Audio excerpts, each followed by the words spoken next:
හයි කොහොමද? ඔන්න ඉතින් ඔයාලව අදත් ආදරෙන් සාදරෙන් පිළිගන්නවා දිලෙන් කවි මගේ YouTube channel එකට. ඉතින් ඔන්න අද මම ඔයාලත් එක්ක share කරන්න අරගෙන ආවේ මගෙන් කීප දෙනෙක් ඉල්ලලා තිබුණා PCOS කියන්නේ මොකක්ද? මම කොහොමද PCOS කියන රෝගය control කරේ කියලා ඔයාලත් එක්ක share කරගන්න කියලා. ඉතින් අද මම අරගෙන ආවා PCOS ගැන මගේ තියෙන අත්දැකීම් මොනවාද? මම මොනවාද ඒක පාලනය කරන්න කරේ කියලා. ඉතින් ඔන්න ඉතින් ඔයා මගේ වීඩියෝස් බලන්නේ අලුතින් නම් මගේ නම දිල්. අපි යමු vlog එක බලන්න. මුලින්ම කියන්න ඕනේ PCOS කියන්නේ Polycystic Ovary Syndrome කියන තත්ත්වය. මේ රෝග තත්ත්වය පාලනය කරන්න පුළුවන්. හැබැයි සම්පූර්ණයෙන්ම සුව කරන්න බෑ කියලා තමයි මම කරපු රිසර්ච් වලින් හොයාගත්තේ. මේ පිළිබඳව සමාජ මාධ්‍ය තුළ විශේෂඥ වෛද්‍යවරු ගොඩාක් වැඩසටහන් කරලා තියෙනවා. ඒ වගේ ගොඩාක් තොරතුරු ඔයාලට හොයාගන්නත් පුළුවන්. ඉතින් මම ඔයාලට කියන්නම් මම කොහොමද මට PCOS රෝග තත්ත්වය තියෙනවා කියලා අඳුනගත්තේ. ඊට අමතරව මට තිබුණ රෝග ලක්ෂණ මොනවද කියලා මම ඔයාලට කියන්නම්. මට PCOS රෝග තත්ත්වය තියෙනවා කියලා මම දැනගත්තේ VOG කෙනෙක්ගේ ස්කෑන් රිපෝට් එකක් මාර්ගයෙන්. ඉතින් ඔයාලටත් පුළුවන් මොනවා හරි මම මේ කියන රෝග ලක්ෂණ තියෙනවා නම් ඔයාලට VOG කෙනෙක්, ඒ කියන්නේ නාරි විශේෂඥ වෛද්‍යවරයෙක්ගේ ස්කෑන් එකක් මාර්ගයෙන් ඔයාලට මේ රෝගේ තියෙනවද කියලා තහවුරු කරගන්න.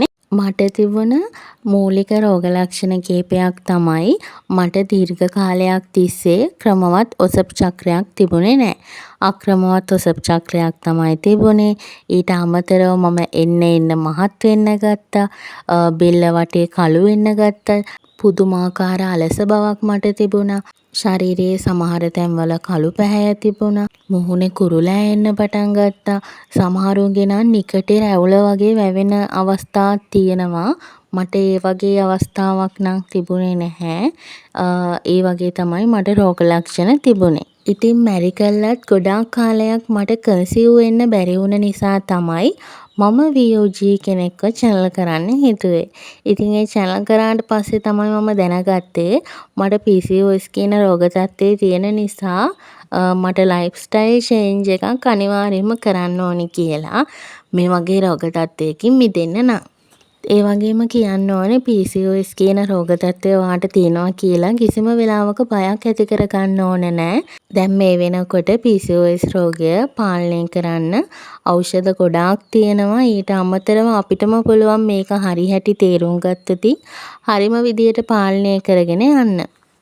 ඉතින් මම මේ vlog එකට එකතු කරලා තියෙන වීඩියෝ ක්ලිප්ස් වලින්ම ඔයාලට බලා ගන්න පුළුවන් ලයිෆ් ස්ටයිල් එකක් චේන්ජ් කරගෙන යනකොට මගේ ශරීරයේ, මගේ මූණේ, මගේ ක්‍රියාශීලී භවයේ මොන විදියටද වෙනස්කම් සිද්ධ වෙන්නේ කියලා ඔයාලටම බලා ගන්න පුළුවන්. දැන් මම කියන්නම් මං මොන වගේ පියවරවල්ද මගේ PCOS තත්ත්වය පාලනය කරන්න අරගත්තේ කියලා. ඉතින් මම ආයෙත් කියනවා මම මේක ෂෙයා කරගන්නේ මගේ අත්දැකීම් මීට අමතරව විශේෂඥ වෛද්‍යවරු විසින් කරලා තියෙන වැඩසටහන් බලලා ඔයාට හොඳ අවබෝධයක් මේ පිළිබඳව ගන්න පුළුවන්. ඉතින් මගේ අතින් මොනවා හරි වැරදි අඩුපාඩු වෙනවා නම් මම ඔයාලගෙන් සමාව ඉල්ලනවා. වැරදි තැනක් තියෙනවා නම් ඔයාලට පුළුවන් කමෙන්ට් සෙක්ෂන් එකේදී ඒක නිවැරදි කරන්න. ඇත්තටම ලයිෆ් ස්ටයිල් එක චේන්ජ් කරනවා කියන එක මට ලේසි දෙයක් උනේ නැහැ. මොකද මම අධික ලෙස කෑමට ඇබ්බැහි වෙලා තිබුණ කෙනෙක් නිසා. ඉතින් හැම වෙලාවෙම කියන්න ඕනේ මේක අපිට ලයිෆ් ස්ටයිල් එක චේන්ජ් කරන්න නැතුව කිසිම වෙලාවක වෙනස් කරන්න පුළුවන් රෝග තත්ත්වයක් නෙවෙයි. ඉතින් බෙහෙත් වලට වැඩිය අපිට මේක කරන්න පුළුවන් අපේ ලයිෆ් ස්ටයිල් එක චේන්ජ් කරන එකෙන්ම තමයි. ඒ කියන්නේ අපි දැන් එදිනෙදා කරගෙන යන ක්‍රියාවන් වෙනස් කිරීම තුළින් තමයි අපිට මේ රෝග තත්ත්වය පාලනය කරන්න පුළුවන් වෙන්නේ. මුලින්ම මම හොඳ ආහාර පාලනයකට මගේ ඇඟ හුරු කරගන්න තමයි පටන් ගත්තේ. ඇඟට වැඩිය මගේ මනස තමයි මම ආහාර පාලනයට හුරු කරගන්න පටන් ගත්තේ. ඉතින් එදිනෙදා ගන්න කෑම මම කොහොම හරි ටික ටික අඩු කරගෙන ආවා. හොඳට වතුර බොන්න පටන් ගත්තා.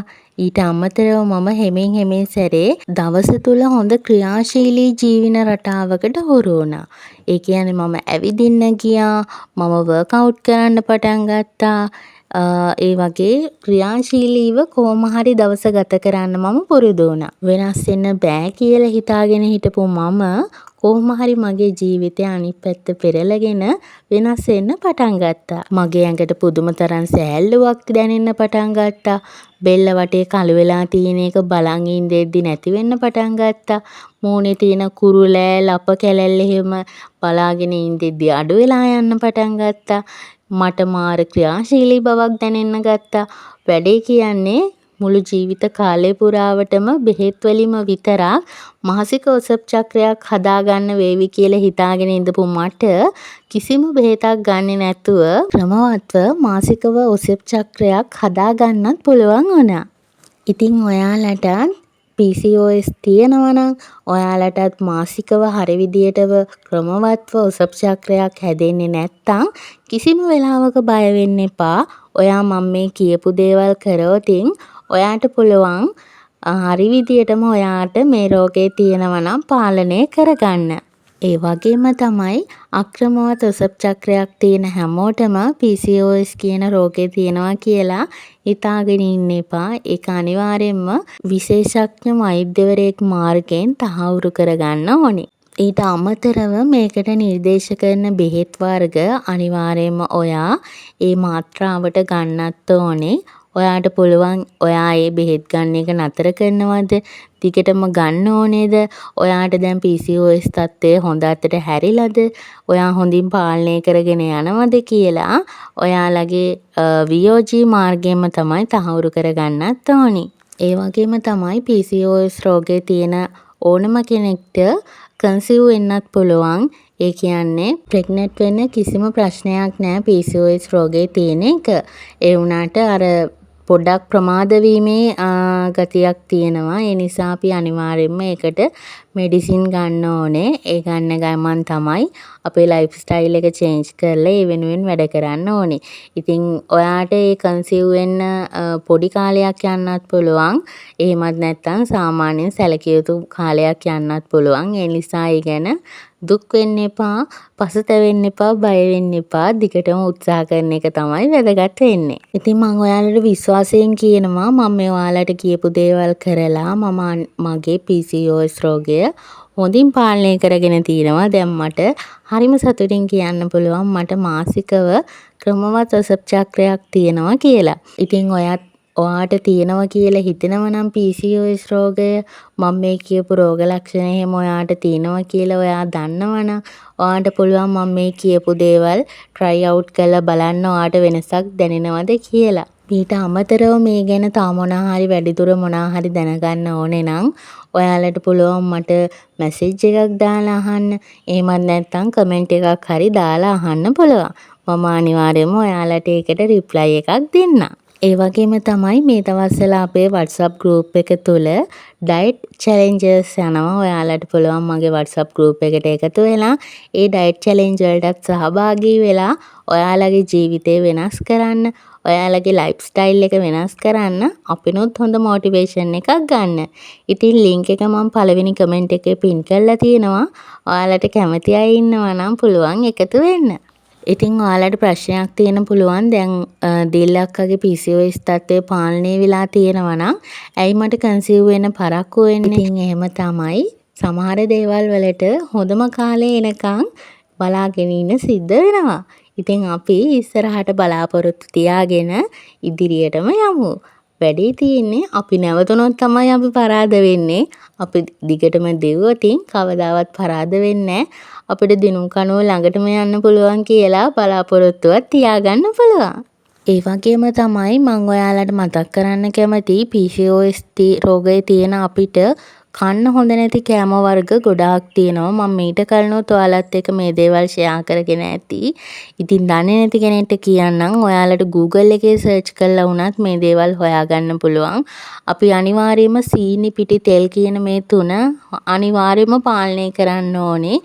අධික ලෙස පිටි තියෙන කෑම කන්න එපා. ගැඹුරු තෙලේ බැදපු කෑම කන්න එපා. ඒ වගේම තමයි කිරි ආහාර ටිකක් පාලනයකින් තමයි අපි ගන්න ඕනේ. ඔව් පොඩ්ඩෙන් මට මේ දේ කියන්න අමතක වෙනවා. ඔයාලා අනිවාර්යයෙන්ම ඔයාලගේ හැඟීම් පාලනය කරන්න ඕනේ. හැඟීම් කියලා කිව්වහම කේන්තිය, තරහ යන එක තමයි අපි වැඩියෙන්ම පාලනය කරන්න ඕනේ. ඔයාලට ස්ට්‍රෙස් එකක් දැනෙන එක ගොඩක්ම අඩු කරගත්තොතින් තමයි මේ රෝගය පාලනය කරන්න පුළුවන්.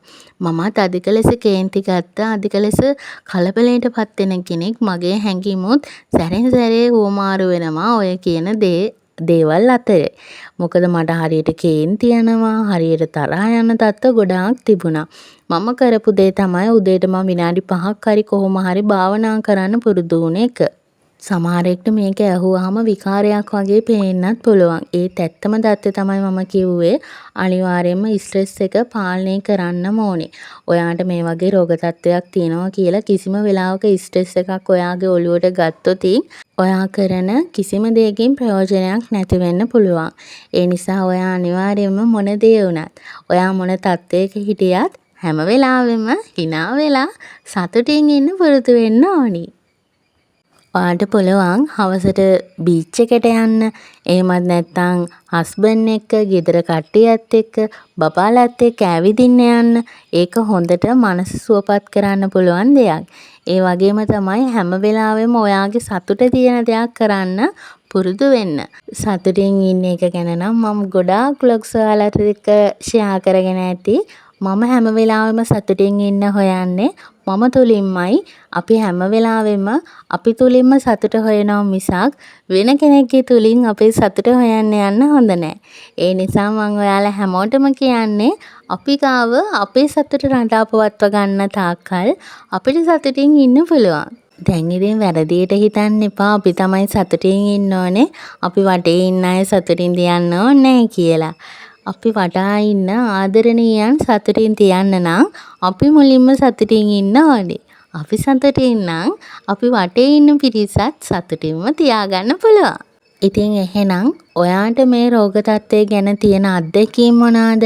ඔයාටත් මේ PCOS කියන රෝග තත්ත්වය තිබිලා ඔයාත් හොඳින් පාලනය කරගෙන යන කෙනෙක් නම් ඔයා මොන වගේ දේවල්ද ඒ වෙනුවෙන් කරේ?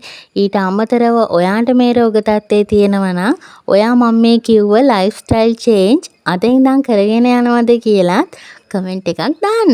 ඒ වගේම තමයි මේ වගේ රෝග තත්ත්වයක් තියෙනවා කියලා හිතෙන ඔයාගේ යාළුවට ඔයාට පුළුවන් මේ වීඩියෝ එක ෂෙයා කරලා එයාට උදව්වක් කරන්න. ඒ වගේම තමයි මම ඔයාලට කියවන්නේ මේ රෝග තත්ත්වය පාලනය කරන්න නම් ඔයාලට ක්‍රියාශීලී ජීවිතයක් අනිවාර්යයෙන්ම හුරු කරගන්න ඕනේ කියලා. ඉතින් ඔයාලට heavy workouts වලට යන්න ඕනේ නැහැ. ඇත්තම කිව්වොත් බොහොම පොඩි සරල workouts වලින් පුළුවන් මේ රෝග තත්ත්වය පාලනය කරන්න. ඔයාලට පුළුවන් ඇවිදින්න යන්න, බයිසිකල් පදින්න, දුවන්න යන්න, ඊට අමතරව නටන්න, සුම්බා ක්ලාස් එකකට ජොයින් වෙන්න.